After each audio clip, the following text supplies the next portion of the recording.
Bonjour tout le monde. Alors maintenant, on va faire un exercice un petit peu pas comme les autres. On va parler de dérivabilité, de continuité, fonction réciproque.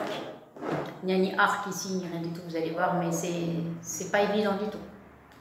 Alors, je vais commencer. Vous avez f une fonction dérivable sur un intervalle 0, 1. Vous avez avec f de 0 est égal à 0, f de 1 est égal à 1.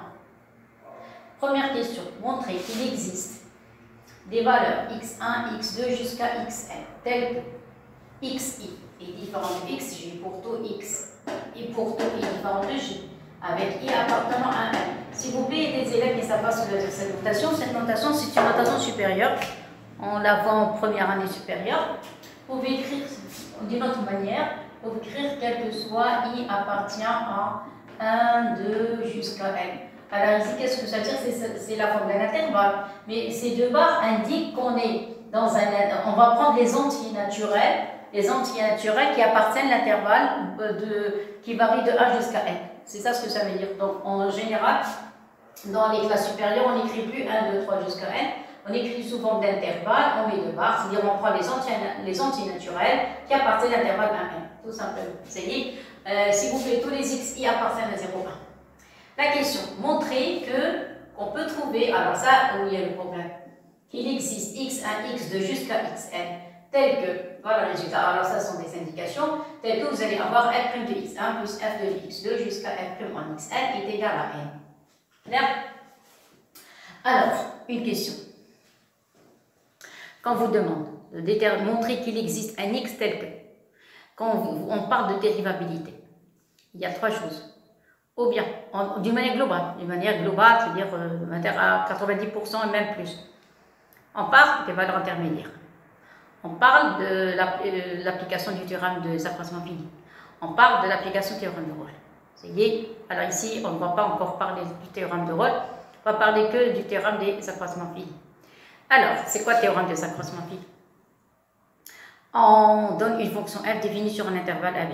Première chose, avant même de faire le premier pas, il faut que f soit continu sur cet intervalle, d'une manière indiscutable. Vous êtes d'accord?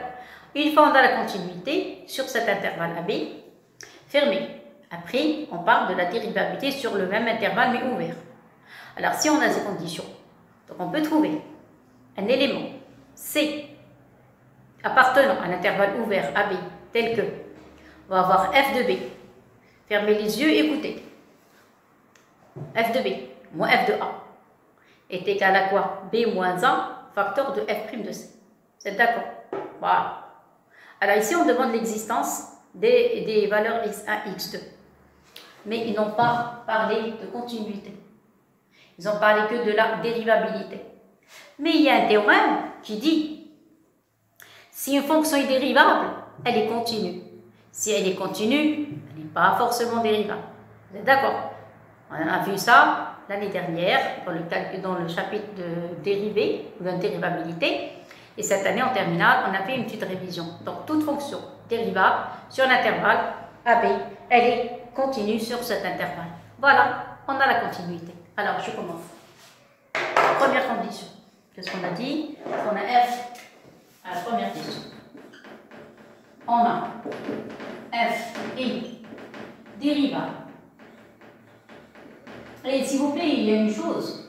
Quand on parle de dérivabilité, on parle d'un intervalle ouvert. Vous êtes d'accord? En général, je dis en général, mais il y a des cas particuliers, vous êtes d'accord? Mais ici, dans cet exercice, ils ont parlé de dérivabilité sur un intervalle fermé.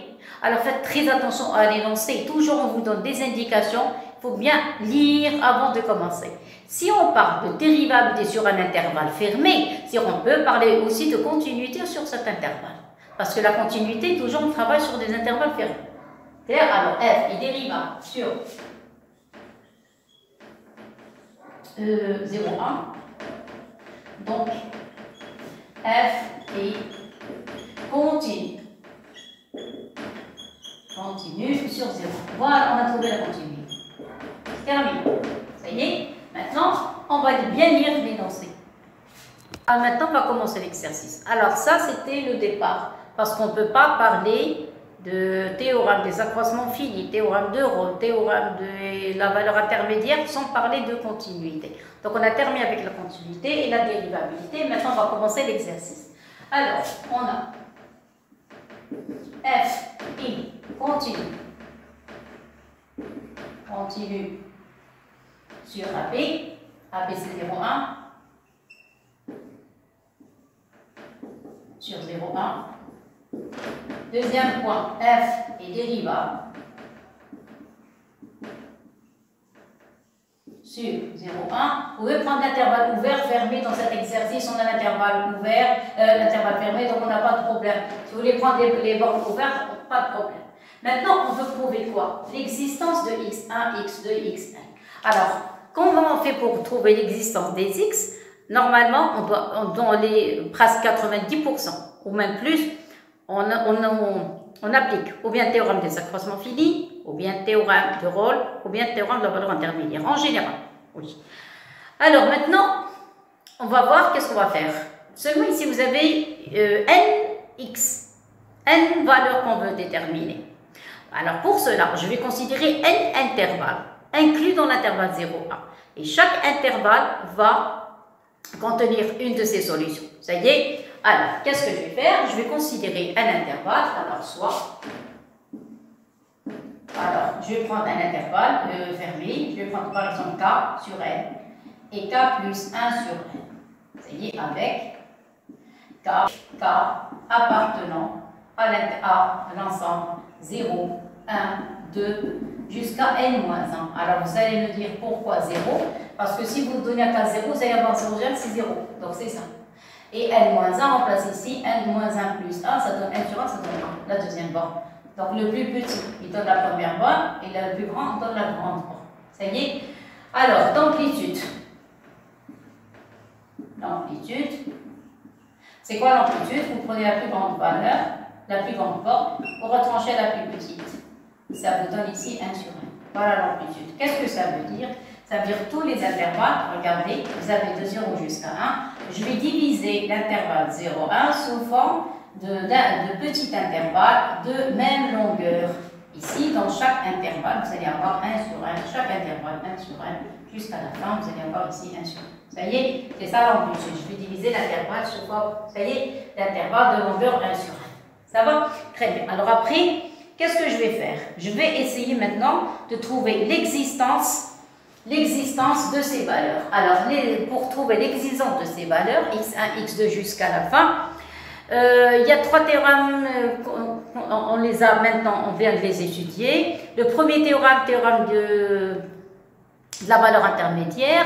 Deuxième théorème des accroissements finis. Et le troisième, théorème de Rolle. Ça y est. Alors ici, théorème de Rolle a des petites conditions. Je ne les ai pas ici. Mais j'ai le cas de fonction continue, fonction dérivable. Donc je peux appliquer théorème des accroissements finis. Alors qu'est-ce que je vais faire? Maintenant, je vais passer au théorème. Premier point, qu'est-ce qu'on a? On a f et continue. Et continue sur 0,1. Si elle est continue sur 0,1, donc f est continue. Et continue sur l'intervalle k sur n et k plus 1 sur n. Ça va? Bon. Dérivabilité. Alors, on a aussi. Alors, f dérivable et dérivable sur l'intervalle 0,1. Si vous voulez, dans ce cas, vous pouvez prendre l'intervalle ouvert comme intervalle fermé, on n'a pas de problème. Et si vous voulez appliquer le théorème, donc f est dérivable sur k sur n et k plus 1 sur n. Et voilà. Clair et bon. Donc, d'après théorème des accroissements finis, qu'est-ce qu'on a? Il existe un élément C, je vais l'appeler CK plus 1, d'après la plus grande borne, CK plus 1, appartenant à l'intervalle K sur N, K plus 1 sur N, tel que quoi? Alors tel que vous allez avoir f de b moins f de a est égal, f de b moins f de a est égal à b moins a f' de c. C'est ça le théorème. Donc f de b, ça va être f de k plus 1 sur n. F de a, ça va être f de k sur n, est égal à b moins a. Donc ça va être k plus 1 sur n. Moins a, ça va être k sur n. Ça y est, mettez les parenthèses. Fois f' de c du théorème. Ici c'est k plus 1. Et voilà, ça y est. Voilà l'existence de c. Donc, qu'est-ce qu'on a trouvé? Donc, on a trouvé f de k plus 1 sur n moins f de k sur n est égal ici, il va rester seulement 1 sur n, simplification k sur 1 avec 1 sur n, et vous allez avoir ici f' de c k plus 1.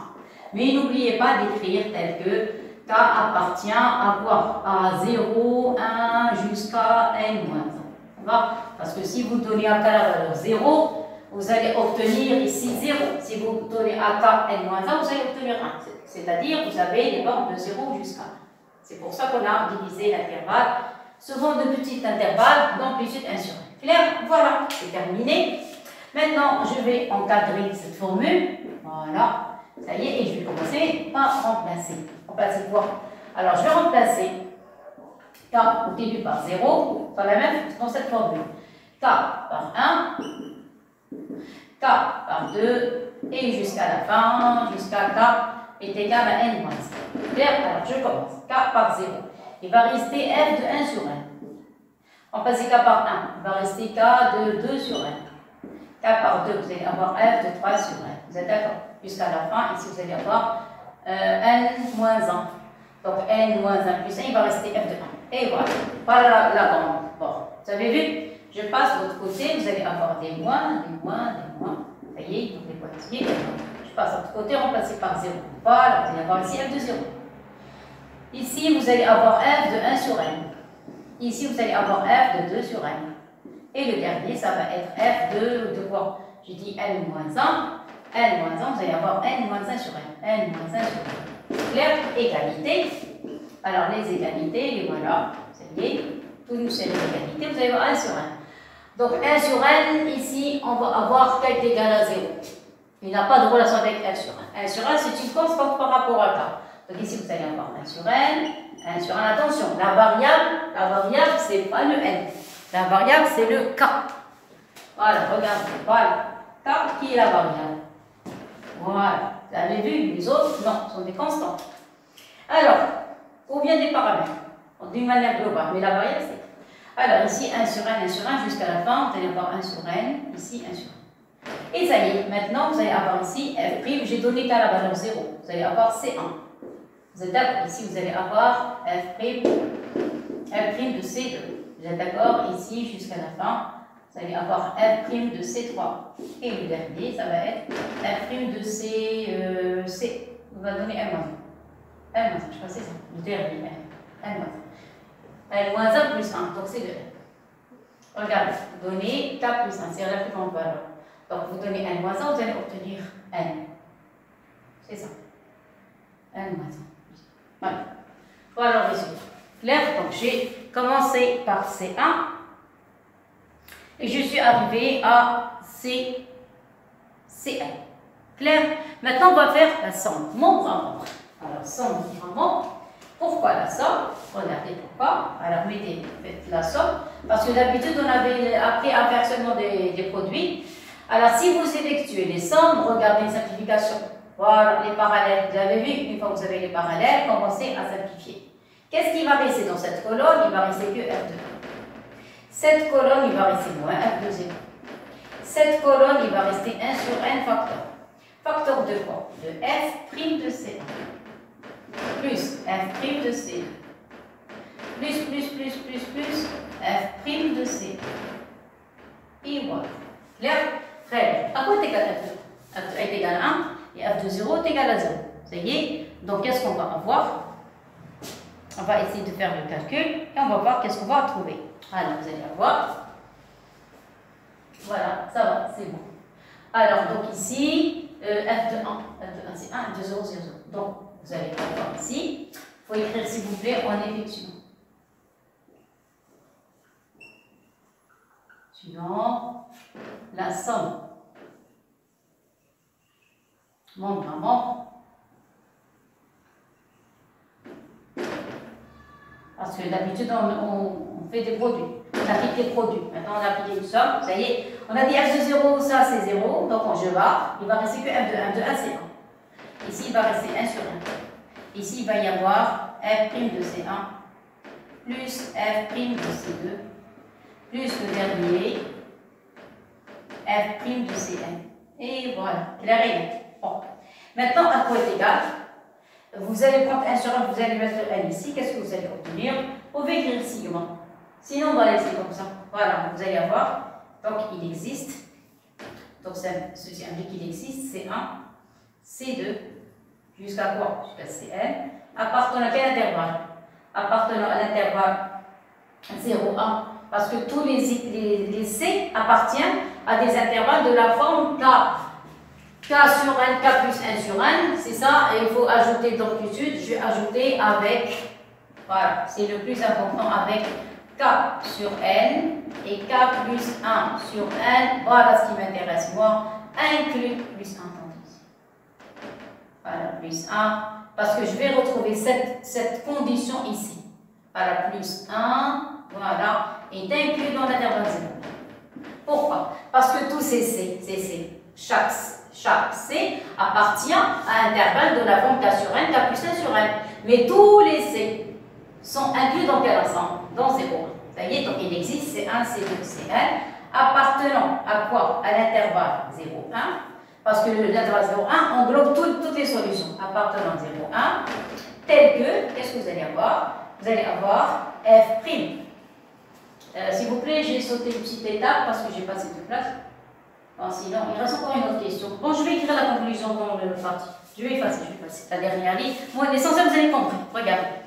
Je vais mettre la lettre ici. Vous allez voir, maintenant, vous avez l'édition des C. Chaque C appartient à un certain intervalle. De la forme K sur 1, K plus 1 sur 1. Mais tous ces intervalles sont inclus dans 0, 1. C'est-à-dire tous ces C sont inclus appartiennent à l'intervalle 0. Ça y est. Donc, je vais effacer la dernière ligne. Je vais vous laisser regarder d'abord ce que j'ai écrit. Et après, on continuera l'exercice. C'est vaut mieux. Pour que ça soit bien tenu. Voilà. Ça va comme ça. Alors, je vous laisse regarder. Après, on va passer, je vais effacer tout le tableau. Et après, on continue l'exercice. J'ai effacé tout le tableau. J'ai laissé seulement la dernière ligne parce que j'en ai besoin. Alors, qu'est-ce qu'on a trouvé? Donc, on a la dernière ligne. Donc, vous allez avoir f' de C plus f' de C plus jusqu'à la fin f' de C. Vous êtes d'accord? f' de Cn est égal à quoi? Est égal à n. Parce que j'ai vu ce n ici. Ça y est? Très bien. Alors, qu'est-ce qu'on a prouvé? Donc, ça veut dire quoi? Ceci implique qu'il existe CK. Qu'est-ce qu'on a donné? K plus 1. C, K plus 1. Appartenant à l'intervalle K plus 1. K sur n. K plus 1 sur n. Ça va? Tel que, qu'est-ce qu'on a?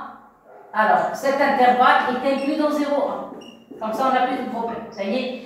Alors, il existe CK plus 1 appartenant à K sur n, K plus 1 sur n, quel que soit K appartenant à l'intervalle, à l'ensemble. K appartient, qu'est-ce qu'on a dit tout à l'heure, de 0 jusqu'à quoi? 1, 2, jusqu'à n-1. Vous vous rappelez? Parce que s'il n'y a pas un seul temps, il y a un seul C, il y a plusieurs C. Vous voyez? Alors regardez, j'ai trouvé, il existe un CK plus 1 appartenant à l'intervalle K sur 1, K plus 1 sur 1, qui est inclus dans 0, 1. Et ceci, quel que soit K appartenant 0, 1, 2, 3, n-1. Ça y est, vérifions. Alors vérifions f' de C1. Alors f' de C1 plus f' de C2 plus f' de Cn est égal à n. Donc, conclusion, ceci implique qu'il existe CK plus 1 appartenant à K sur n. C'est pas plus la peine de maintenant de parler de ça, appartenant à 0, 1. C'est ça. Quel que soit K appartenant à l'intervalle 0, 1, 2. Qu'est-ce que ça veut dire cette écriture? Ça veut dire que le K n'est pas fixe. Le K change de valeur. De quoi? De 0 jusqu'à n moins 1. tel que quoi? Tel que f' de C1 plus f' de C2 plus le dernier f' de Cn. Voilà, est égal à n. Et voilà, on a prouvé l'existence de x1, x2, x3. Seulement dans l'énoncé, ils ont écrit x1, x2, x3. Et moi, j'ai marqué sous forme de C1, C2 jusqu'à C. Ce que vous voulez. Vous voyez, c'est une question de notation et c'est tout. Ça va? Voilà. Sinon, vous pouvez les écrire sous forme de sigma. Alors, vous allez avoir sigma de k est égal à 1 jusqu'à n. Regardez les indices de C1. Donc, il existe. Donc, ceci implique sigma de f' de ck. Vous pouvez les appeler CI, manière globale, une fois qu'on a travaillé le sigma, de I variante de quoi? Ici vous avez 1, jusqu'au dernier c'est N. N est égal à N. Et voilà le résultat, regardez. C'est une question de notation. Vous pouvez prendre C1, C2, ou bien X1, X2, ce sont que des variables muettes. Donc on n'a pas de problème. Ça y est, vous pouvez changer de notation. Donc ici, X1, voilà, X2, Xn. Et donc ici, je les ai remplacés par C1. C2 jusqu'à Cn. Ça va? C'est la même chose. Voilà, voilà les CI. Vous pouvez les remplacer par des XI. L'essentiel, c'est qu'on a trouvé leur existence. Tout simplement. Ça y est? Alors, je vous laisse regarder. Je vais maintenant effacer tout le tableau. Après, je vais passer à la deuxième question. Alors, maintenant, on va passer à la deuxième question. Alors, on va lire d'abord l'énoncé. J'écris seulement la question. On suppose maintenant que f est continu et strictement monotone. Ils ont parlé que de strictement monotone. Voilà, strictement monotone. Ça y est. Sur 0,1, avec quel que soit x appartenant à 0,1, f' différent 0, j'arrête. Ici, on compte pas. Alors, écoutez bien. Des fois, on vous donne les indices dans l'énoncé, comme des puzzles. Alors, vous avez, tout à l'heure, on avait parlé dérivable, c'est tout. C'est les dérivables, elle est continue. Ça y est, donc déjà, on a fait apparaître la continuité. On a parlé de la dérivabilité. Point final. Très bien. Maintenant, si f est continue, sur un intervalle AB, donc f de AB est égal à petit 1 grand 1. Parce que si une fonction est continue, l'image d'un intervalle est un intervalle. Vous êtes d'accord? S'il est fermé, son image est fermée. C'est ouvert, son image est ouverte. Bon. De plus, ils ont parlé de f strictement monotone. Ah, une fois on parle de, écoutez bien, de fonction continue strictement monotone, alors on a directement, on vise deux choses. Ou bien on parle de l'unicité de la valeur intermédiaire, on dit qu'il existe une valeur unique alpha appartenant à l'intervalle AB ouvert, c'est d'accord? Ou bien on parle de la fonction réciproque. Alors si une fonction est continue, strictement monotone, donc elle est dérivable. Donc elle est bijective. Si elle est bijective, elle a une fonction réciproque. Ou bien on parle de l'unicité de la valeur intermédiaire. Ici on n'a pas parlé de valeur intermédiaire, donc automatiquement il parle de la réciproque. Mais je ne suis pas toujours sûre. Jusqu'à présent, je ne suis pas sûre de quoi on parle. Est-ce qu'on parle de la valeur intermédiaire ou bien est-ce qu'on parle de la fonction réciproque? Donc je dois encore lire l'énoncé. F continue strictement monotone sur 0,1. On est d'accord? Monotonie, c'est il y a le mot dérivable. La dérivabilité, on parle en général des valeurs ouvertes, des intervalles ouverts, donc pas de problème. Avec quel que soit x appartenant à 0,1, f' de x différent de 0. Et c'est ça la clé. Voilà la clé de l'exercice. F' de x différent de 0.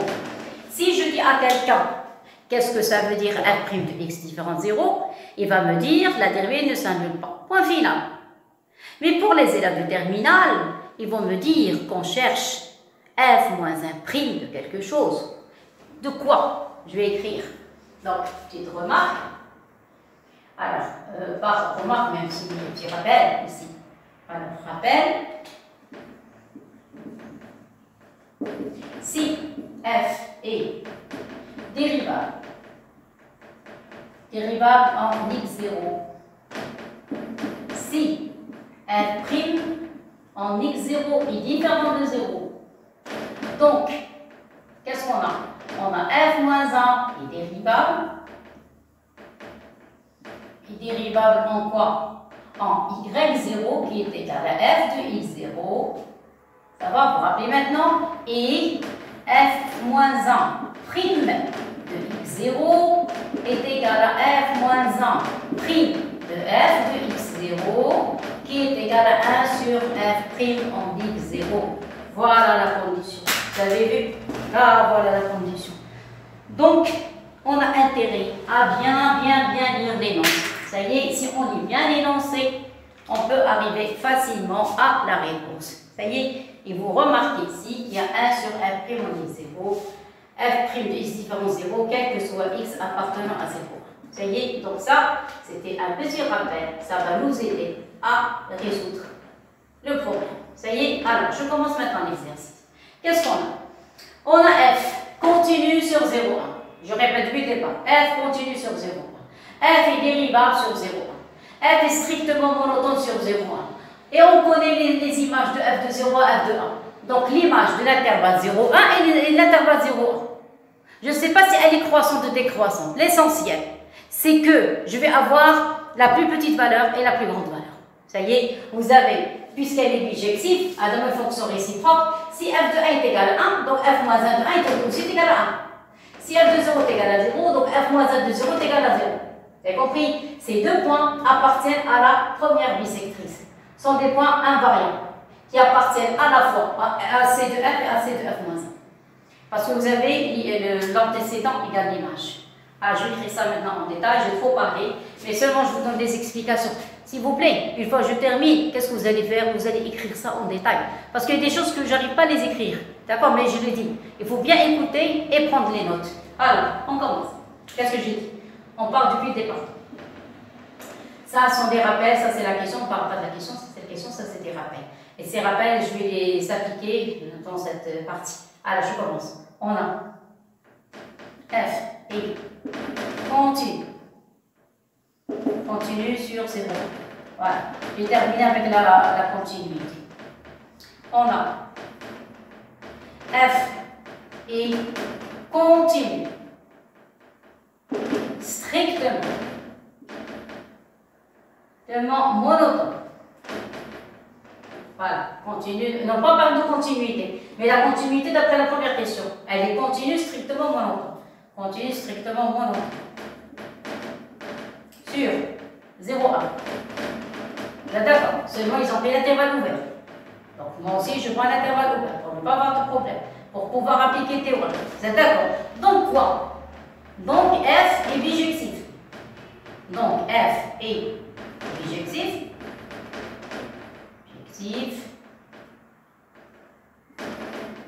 De quoi? De i égale 0,1 vers j est égal à f de l'intervalle 0,1. Vous êtes d'accord? Jusqu'ici, ça va. Maintenant, c'est quoi l'image de 0,1? Or, f, elle est continue strictement croissante ou décroissante. Donc, on va avoir au bas f de 0, f de 1, ou bien f de 1, f de 0. Vous êtes d'accord? Bon, maintenant, c'est quoi f de 0? C'est quoi f de 1? Qu'est-ce qu'on a dit? Elle est bijective de i vers j égale f de 0. Or, donc, f admet une fonction réciproque. Donc, f admet une fonction réciproque. F moins 1 définit de j vers i. Puisque f de 0 est égal à 0, donc 0 est égal à f moins 1 de 0. Vous êtes d'accord? Si f de x est égal à y, donc x égale à f moins 1 de y. Voilà, ça va? Et f de 1 est égal à 1, mais vous avez équivalence. Donc vous allez avoir 1 est égal à f moins 1 de 1. Elle est continue strictement monotone, donc même f moins 1 est continue strictement monotone. Ça y est? Donc, vous allez avoir f de l'intervalle 0,1 est égal à quoi? Ah, la plus petite valeur, ça va être 1, 0, et la plus grande, ça va être 1. Ça ne m'intéresse pas si la fonction est croissante ou bien décroissante. L'essentiel, c'est que vous avez le point 0 et le point 1 sont deux points qui appartiennent à la première bisectrice. Sont deux points de rencontre de C de f avec C de f moins 1. Si vous écrivez f de 0 est égal à 0, c'est la même chose si vous écrivez 0 égale f moins 1 de 0. De même, ça y est, puisqu'elle est continue strictement croissante ou bien décroissante, la plus petite valeur va être 0 et la plus grande va être 1. Ça y est, et voilà, qu'est-ce qu'on a terminé? On a déterminé l'intervalle J. Ça y est, c'est terminé. Maintenant, je commence. Maintenant, qu'est-ce que j'ai prouvé l'existence de f-1 et de j. Maintenant, je n'ai pas encore utilisé cette propriété. Vous êtes d'accord? Maintenant, je vais utiliser. Pour le moment, j'ai parlé que de fonctions réciproques. Maintenant, deuxième phase. Deuxième phase, c'est cette. Donc, il vaut mieux mettre des A et des B, je crois. Oui, pour savoir de quoi je parle. Donc ici, j'ai parlé de A. Ici, je parle de la partie B.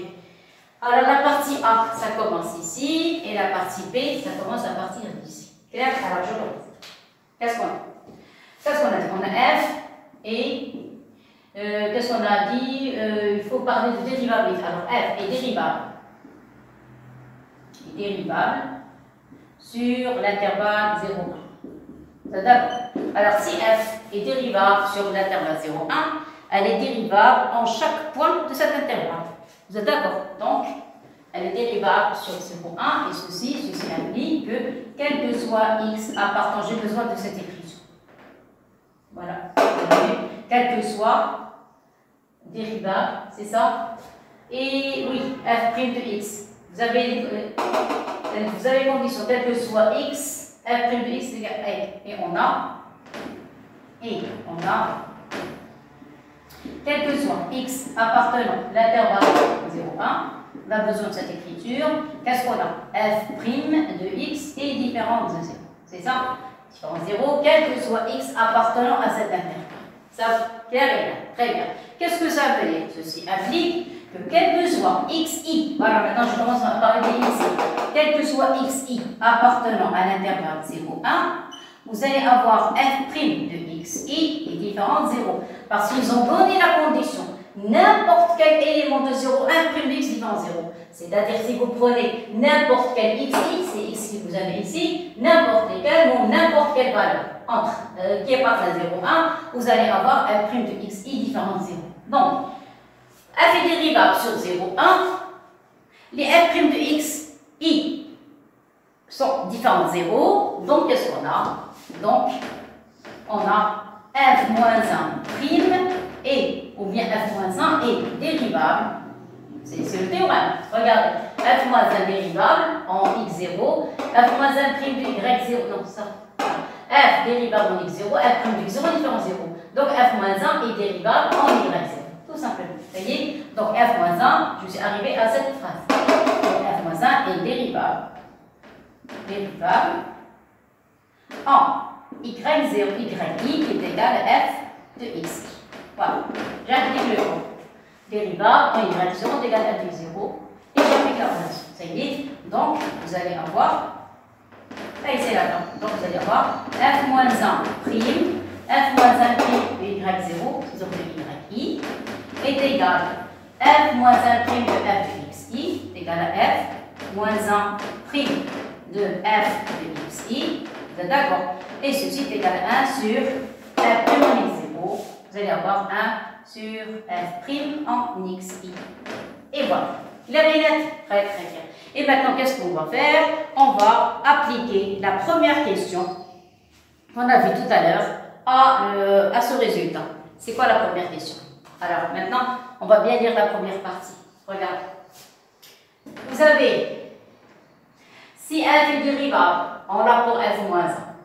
F de 0 est égal à 0, f de 1 est égal à 1. On l'a pour f-1 de 0 est égal à 0, f-1 de 1 est égal à 1. Ça y est, s'il existe x1, x2 tel que x est différent de f de x. Ça y est. Alors, maintenant, si on a ces conditions, alors on a cette expression. Ça y est. Alors, je vais écrire les conditions. Conclusion, c'est la fin. Je vais changer de couleur. Donc, voilà, maintenant, jusqu'ici, je n'ai pas encore atterri. Maintenant, il reste la fin de l'exercice. Conclusion. C'est la fin. Conclusion. Qu'est-ce qu'on a trouvé?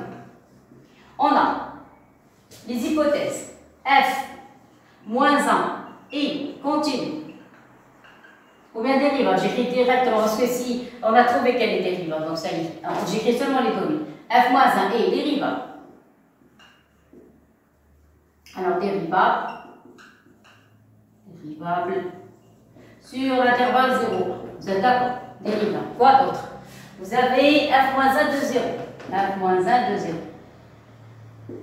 est égal à 0. Et vous avez f moins 1. Le 1 est égal à 1. Regardez les hypothèses. Une fonction, n'importe quelle fonction, f dérivable, on l'a. F de 0 est égal à 0, j'ai f moins 1 de 0 est égal à 0, f de 1 est égal à 1, j'ai f moins 1 de 1 est égal à 1. Alors, montrer que, donc on a déjà montré, donc vous avez cette relation. Vous voyez, donc vous allez avoir, donc d'après quoi? Alors, d'après la première question, d'après la question 1, on a quoi? On a f moins 1, prime.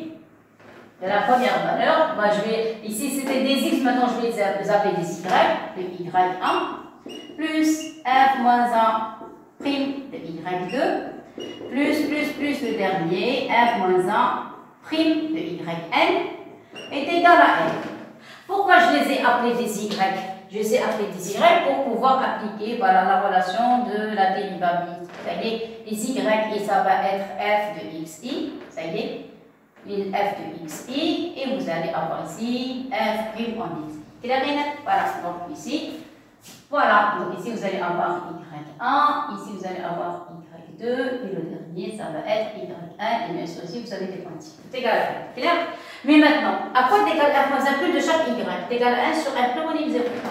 Voilà, donc vous allez avoir un big, vous allez avoir 1 sur f prime en x1, plus 1 sur f prime en x2, plus le dernier, 1 sur f prime en xn est égal à n.